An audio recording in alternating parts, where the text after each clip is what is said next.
ready to keep you company wherever you are. Carte Blanche, the podcast, brings you immersive, hard-hitting stories anytime, anywhere, every week. It's Monday, which means it's time for another installment of the WholeWeek Wrap with Daily Maverick and Carte Blanche. Helping us make sense of the latest political developments is Maverick Citizen Managing Editor, Sekiswa Pikoli. Here's what's coming your way. Out with the old and in with the, new? Dada Morero takes over as Joburg mayor. Then, the latest unemployment figures highlight the desperate situation so many South Africans find themselves in. Later, a new human trafficking report places South Africa at the center of criminal networks operating across the continent. What's worrying is also the collusions from officials that often assist this trafficking, and I think that's a massive gap that we need to be looking at. And does a sperm donor a father make? A recent ruling says no. But first, Floyd Shivambu, one of the founding members of the Economic Freedom Fighters, defected in dramatic fashion last week, leaving the political party facing an uncertain future. What the exact reasons for his departure might be are unclear, but one thing is certain: more EFF comrades are sure to follow suit.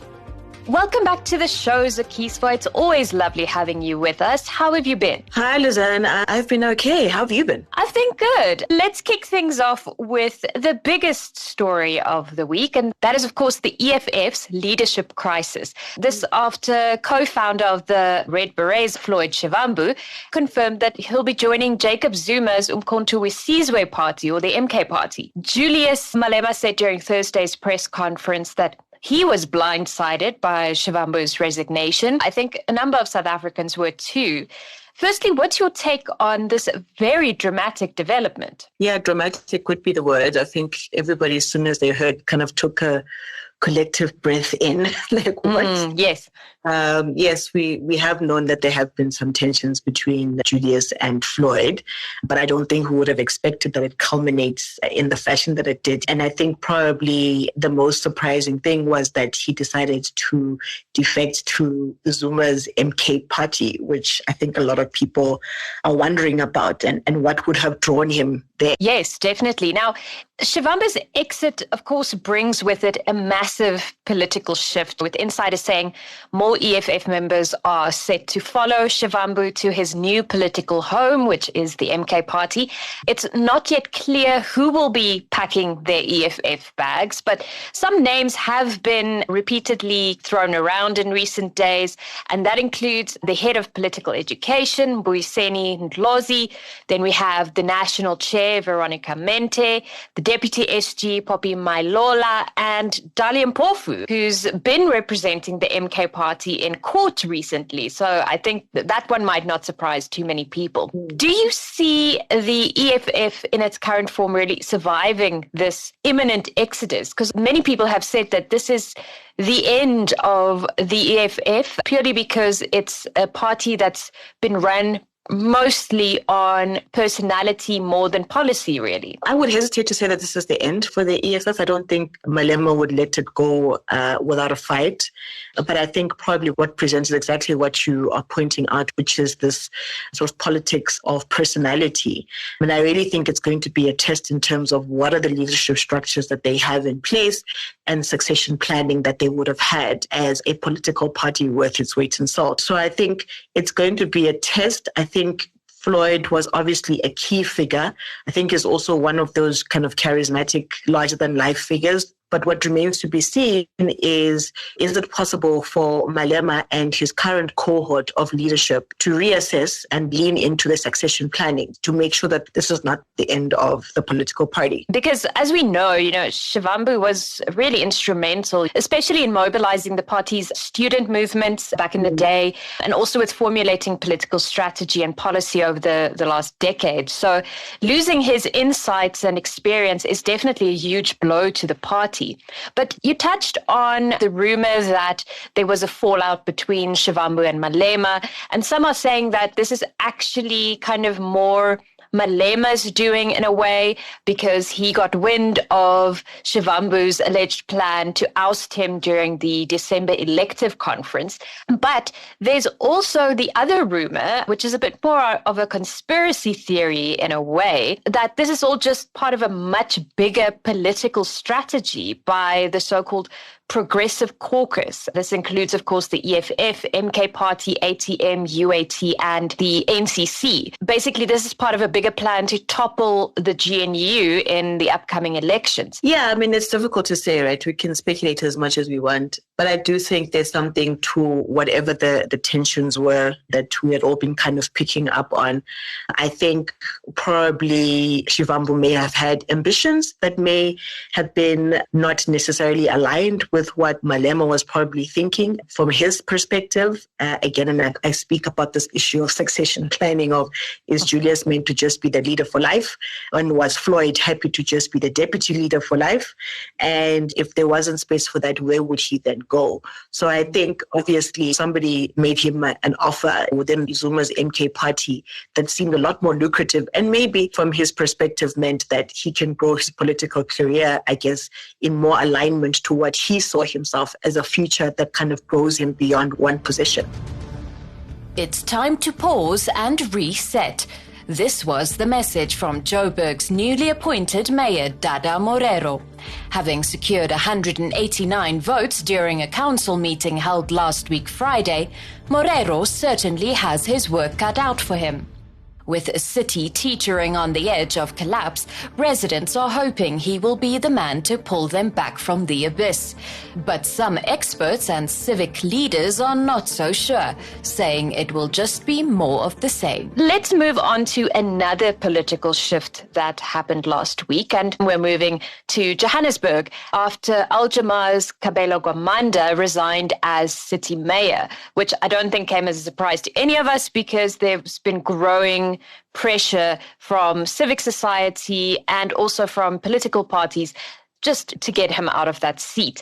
But Joburg now has a new mayor in the form of Dada Morero from the ANC. You're a Joburger. How do you feel about the new mayor? Do you think it's all in the mayor's hands, or what do you think needs to happen? Because let's be honest, Joburg is in a terrible state. Yes, I mean, I can't vouch for the mayor just yet. I don't actually know what his chops are in terms of being a mayor. I know he was one in 2022 for 25 days.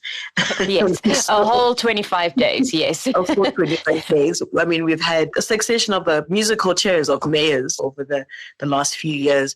And so it remains to be seen what Dada really is going to do that would be different to what Sankaree-Govender had done. Because, yes, also we must remember that he was meant to be a caretaker mayor. He was never meant to be a permanent placement. So it remains to be seen if that is going to be doing anything that is going to be significant in terms of what Joburg is facing. You know, our infrastructure issues are so problematic. And I think this current consistent change in leadership and lack of continuity in planning and implementation of the things that need to be put into place in order for Joburg to get back to being the vital city that it needs to be remains the real core issue that we should be focusing on, and not necessarily from which political party that mayor is coming from.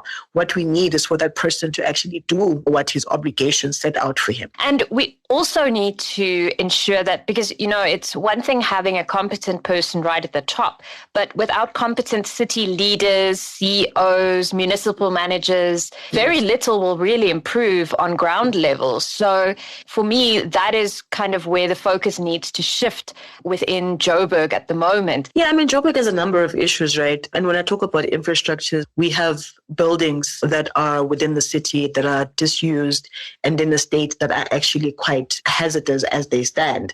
And what is the city doing around that? And to link to that is this issue of housing, the housing crisis that we're facing, right?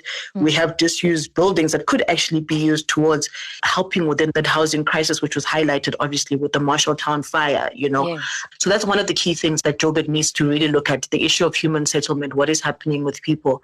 The other thing is you've got now roads that are collapsing and potholes and things like that and blowing up.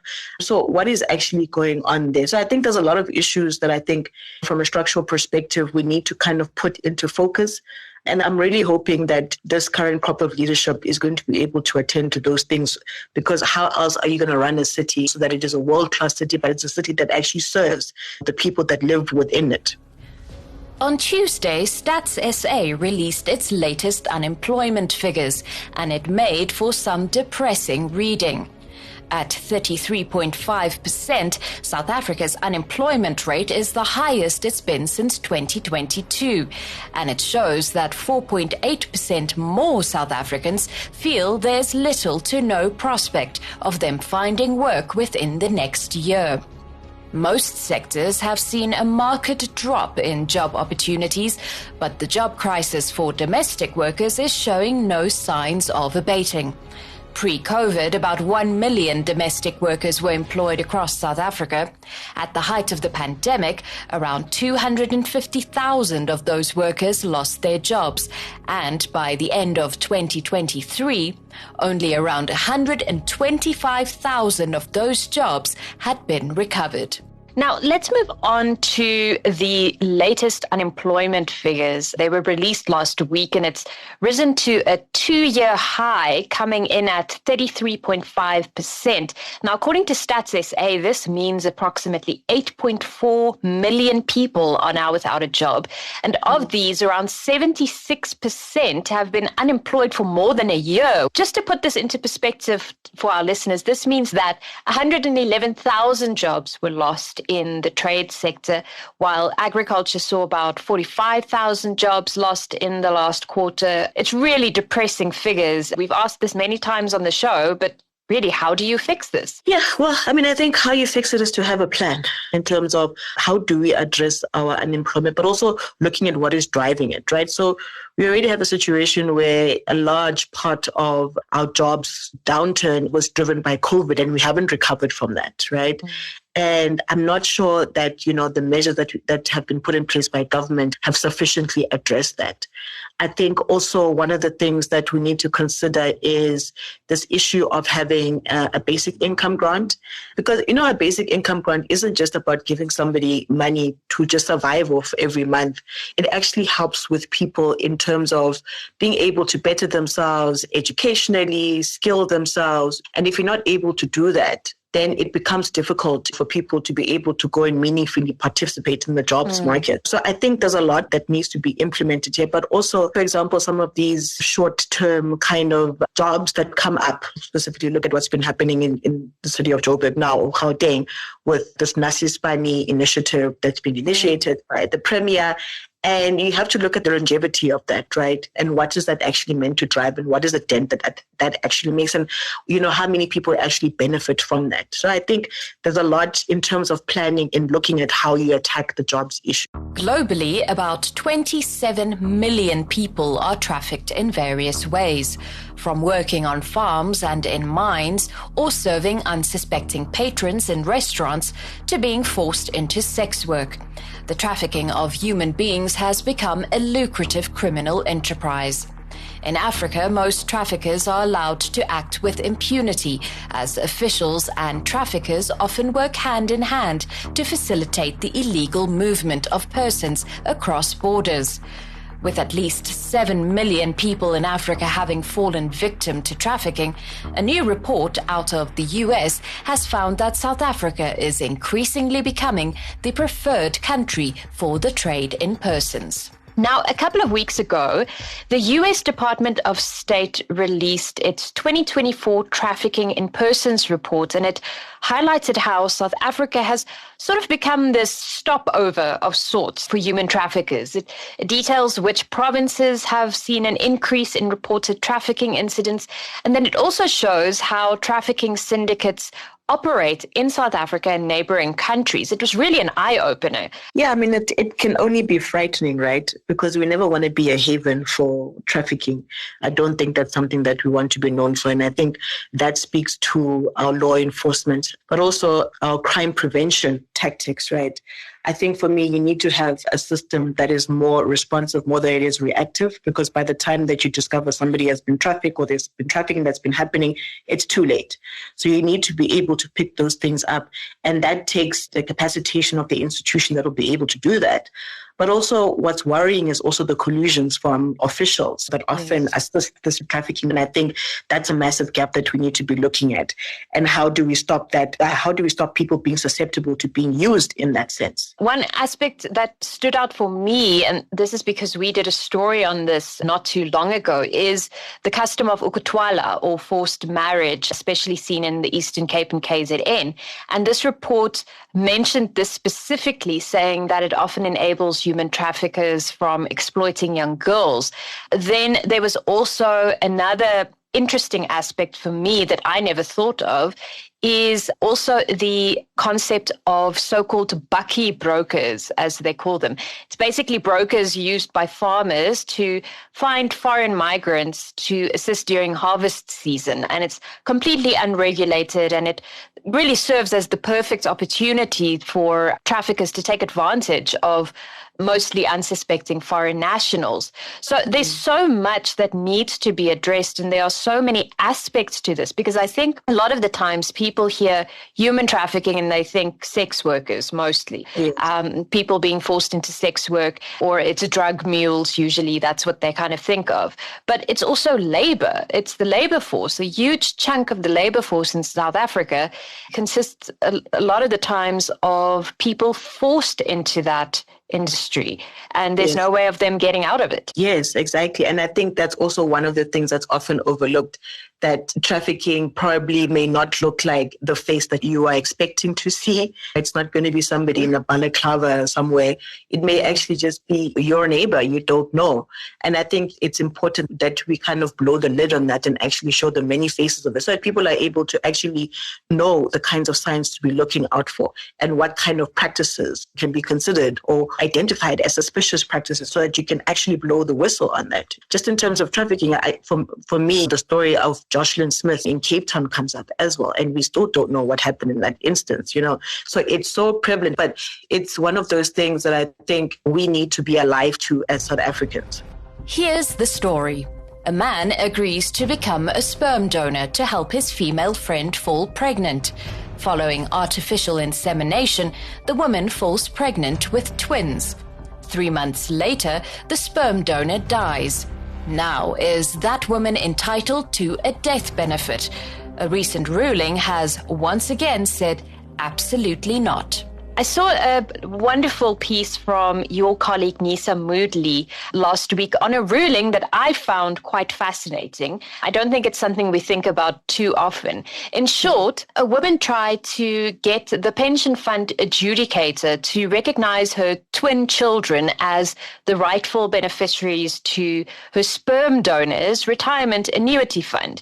The pension fund adjudicator said no, because the Children's Act currently states that any sperm donor does not fall under the definition of a parent and therefore cannot be held accountable in terms of maintenance and so forth, or just the basic parenting rights that they would have. So this was such an interesting case for me, because with the increase in IVF across the world, I think it's such an important case that is maybe up for debate perhaps. So what is your take on this story? I found it fascinating. Yeah, I also found it fascinating. I was like, what?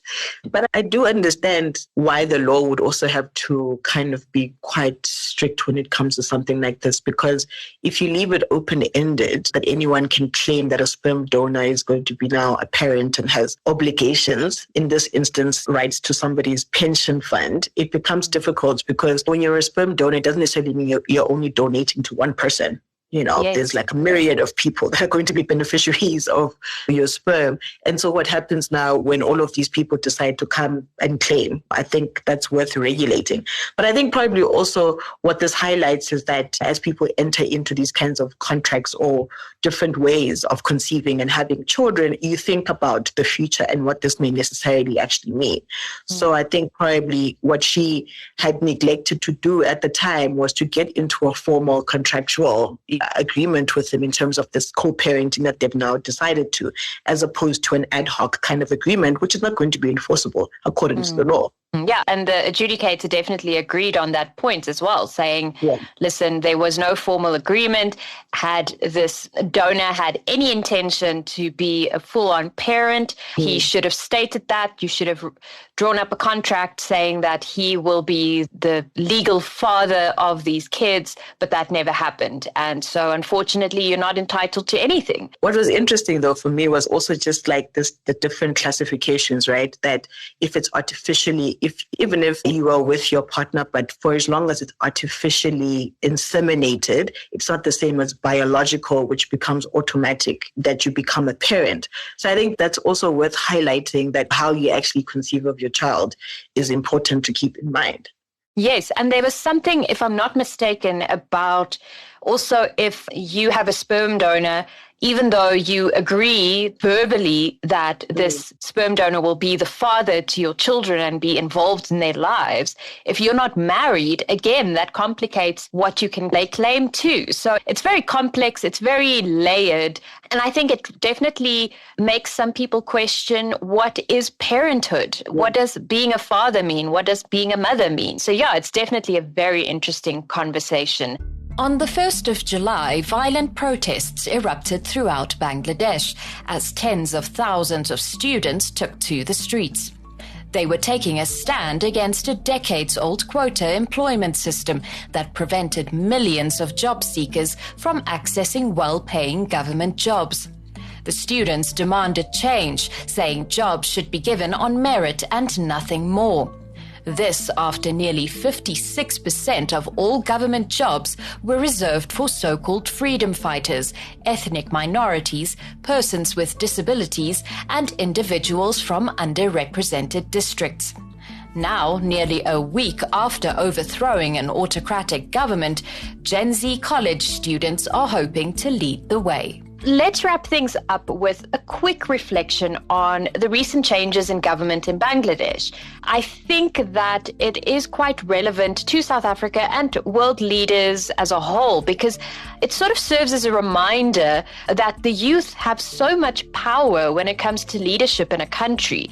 I mean, in South Africa alone, we've seen the youth uprising in 1976, and we also had the almost year-long Fees Must Fall movement in 2015 and 2016, which admittedly didn't have such a big impact, but still it changed quite a lot and it made life much easier for many, many students. So yeah, I just thought this is a great way to kind of just wrap the show up and say, remember, the youth, while they might be sitting on TikTok and you're accusing them of just being on their phones all the time, they're still capable of doing a hell of a lot if they really want to. Yeah, I think that's true. I mean, throughout history, right, the youth have always kind of been seen as being in the forefront of change and being more militant than the older people within our population.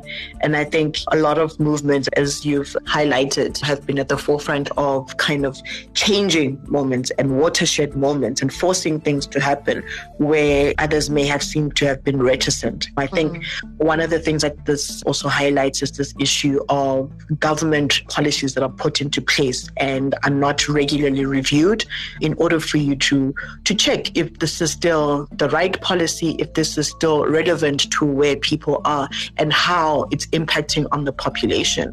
Because one of the things is that what happens here is that systemically these kinds of things get entrenched, and what happens is that you breed a resentment within your own population or people, and then what ends up is a revolt. And most of the time it's justifiably so, because in an instance where you're reserving a large percentage of positions for specific people while there are other people who may be more qualified, who may be more suited for those positions, of course there's going to be an uprising against that. And I think in this instance, the youth actually are more kind of like a reminder that these things need to be challenged, reinvigorated. We need to think better about the systems, particularly from a governmental level. Yeah, so definitely government, don't get too comfortable, because as we've seen this past week, things in politics can literally change overnight and then you find yourself in a completely different world. Now, it's been a really jam-packed episode today. We covered a lot of ground. I felt like we raced through a lot of it. But as always, this has been such a wonderful chat, and thank you as always for joining us. Great. Thank you so much. I enjoyed it as well. Thanks for listening. Catch us again next week for another Whole Week Wrap. Until then, why not join the conversation on Twitter, Facebook, and everywhere else? We always love hearing from you.